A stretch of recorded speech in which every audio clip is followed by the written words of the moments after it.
हमें लगता नहीं कि इस सीरीज़ के अंदर अब 21,800 टूटेगा। ये बड़ी मेहनत से और एक पैनिक वाला बॉटम बना हुआ है। जैसे आप डॉक्टर के पास जाएंगे, डॉक्टर आपको बता दे ये भी होगा, ये भी होगा, ये भी होगा, ये भी होगा, ये भी होगा, तो उस समय का जो डर होता है वो सबसे ज़्यादा होता है। लेकिन उसमें से 10 में से अगर 8 चीज़ें हो चुकी होती हैं, फिर आप डरते नहीं हो, फिर बोलो ठीक है, जब 8 चीज़ें हो भी गई तो 2 से क्या फ़र्क पड़ने वाला है। कुछ कुछ वैसी फीलिंग अब आपको मार्केट के अंदर आएगी। और ये मार्केट अब आपको 22,000, 22,200, 21,800 3 चरणों में स्टॉप लॉस को दे रहा है। देखिए, इस मार्केट में एक समस्या है, वो एफआई की सेलिंग।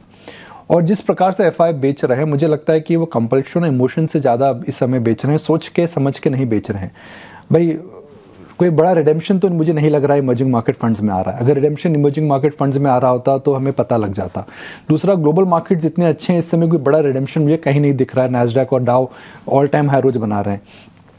तो इस समय मुझे लगता है कि एक एहतियात या फिर एक कॉशियस आउटलुक एफआईज नहीं लिया इवेंट के पहले।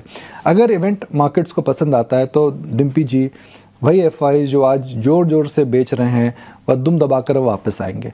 तो मुझे लगता है कि एक टर्निंग पॉइंट आ सकता है मार्केट का, कि इस समय एफआई कंसंट्रेशन इतना नेगेटिव हो चुका है, जो हमने 2012-13 में देखा था। हिंदुस्तान में 2012-13 जैसा माहौल अभी नहीं है, मगर एफआईज ने इस प्रकार का व्यू बना रखा है। देखिए, ओपनिंग अच्छी होना अलग बात होती है, लेकिन क्लोजिंग अच्छा होना बहुत ज़रूरी होता है।